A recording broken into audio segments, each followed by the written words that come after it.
Hey everybody, I'm Axel, the Wonder Shredding Witch. Thank you for joining me today. I hope you're all having a wonderful week so far. This week, I would like to talk about resurrection again, but flip the script and talk about my least favorite aspects and tropes related to resurrection.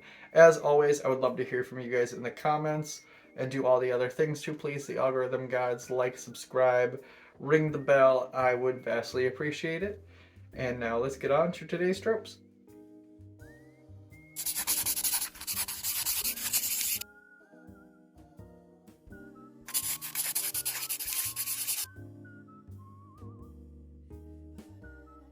I'm going to start this list off by mentioning something that I think is commonly felt when it comes to this trope, and it's when resurrection comes too easily.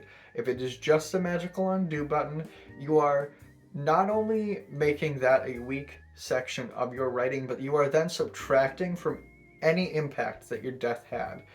And resurrection is tricky because it does have that consequence where you could lose all of the emotion you gained from their death. That's why you gotta spice it up, because otherwise you do fall victim to this scenario where it drains from your, it lessens the story, in my opinion, anyway. Um, but I think it can't come too easily. If it comes too easily, I don't want it. I'm not gonna trust you as an author. I'm not gonna hold on to characters. I'm just gonna assume they all are going to have plot armor. And if they don't, you have given them something further than plot armor, reversal armor. I don't like it. It makes me want to rage. If you're gonna bring back a character, at least make it spicy. The next thing on this list has nothing to do with resurrection on a whole, but when a character is resurrected, when they are revived, and they come back to life, when they gasp for air, that gasp, maybe it's because it's overdone. Maybe it's because part of my ADHD brain replays SpongeBob going, I need it! And it's just funny. But I hate it when a character is coming back to life and they just gasp for air. And that is coming from someone who has asthma and has literally needed, like, to gasp for air to not die. Uh, I don't know why I hate it so much. It's just more funny to me that it is serious, so I think it takes me out of the moment. And that's silly because it's probably realistic. Like, if you couldn't breathe, if you were deceased, you were drawing, like your first breath again, and that could be alarming. Like, I just couldn't imagine.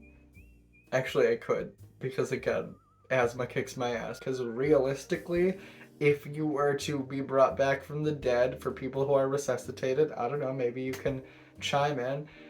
But I would imagine it would be pretty, like, similar to what they show on TV, where you're gasping for air because you couldn't breathe before. So as an asthmatic person, I can imagine it, and I can imagine that it's realistic as fuck. However, maybe it's overdone, maybe I'm just weird, but it's funny to me. I'm sorry. And another thing, okay? Do not give me tears or a kiss of life, okay? If your character is dead, I do not care how much the love interest loves them, how much the people love him. If you bring them back with a kiss or being cried on, I fucking hate you. I do not put it in anything other than children's media because it drives me up a wall. I have a very intimate familiar relationship with death, and so the idea that caring enough could solve that, I think it just irritates me because, man, have I cared enough. And just, it doesn't matter. And I know it's fantasy, I know it's magic, and all of those things, but trauma, I don't know what to tell you. I fucking hate it. And I need, if you're gonna bring someone back, it to make a modicum of sense. Not that people cared enough. It's worse than the power of friendship. The power of friendship makes more sense to me. And I am a witch. I'm all about vibes and manifestation and intention and love being a force of energy that we need more of. However, Don't give it to me in fiction. Do not revive a character this way. I will be mad at you. I will come for you in my mind. Anyhow, that's just how I feel. I'm sorry, trauma. Don't come for me. I'm sorry, I'm cynical.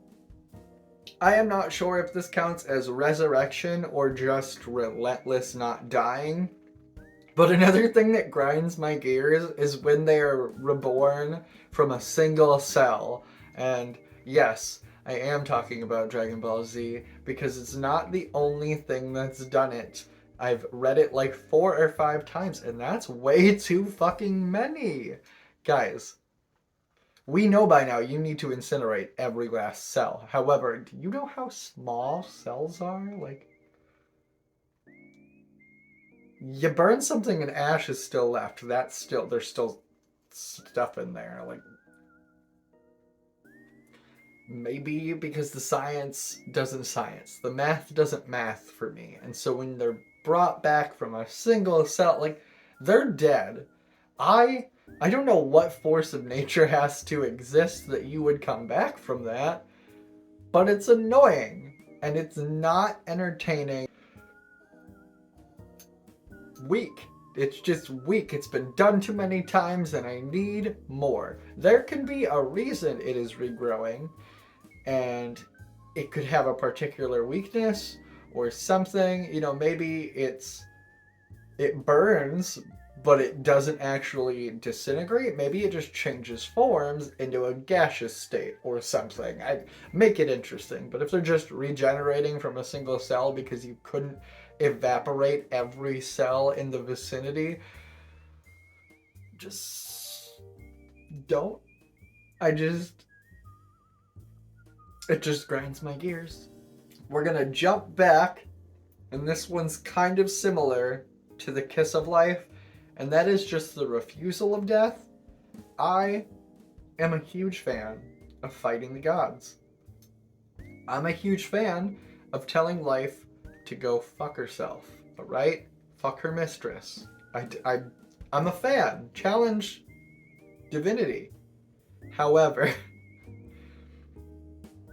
when a character's like, it's not my time, that's like the worst time to challenge divinity. It's just, you chose now when you have nothing else to lose to now challenge divinity and death. And it's just weird because it's usually never like an actual conflict. It's just a character deciding that they don't actually need to die because they have the will to stay alive despite all of their injuries. Again, if there's magic, you can make it make sense with healing, etc. But just the refusal of death? It better make sense to their goddamn character. They better be a stubborn ass motherfucker. If not, I don't buy it. Like, I am a full fan of saying fuck life and fucking their mistress. Okay, I am a fan. Challenge divinity. Challenge all of the rules. However, if your character, if it doesn't make sense for your character to be that stubborn, to be that person, don't write them as that person. It just I feel like a lot of these on this list specifically is mostly me just needing more for an explanation of why a character is being brought back. If you're going to go through the emotions and the roller coaster of death, I need substance in order to want them back. Otherwise, there's the door. There's the door, bitch. I don't know. Like, well, that is all I have for you guys today. That's all I have to complain about right now, at least on Resurrection Tropes. Add some weight or go home.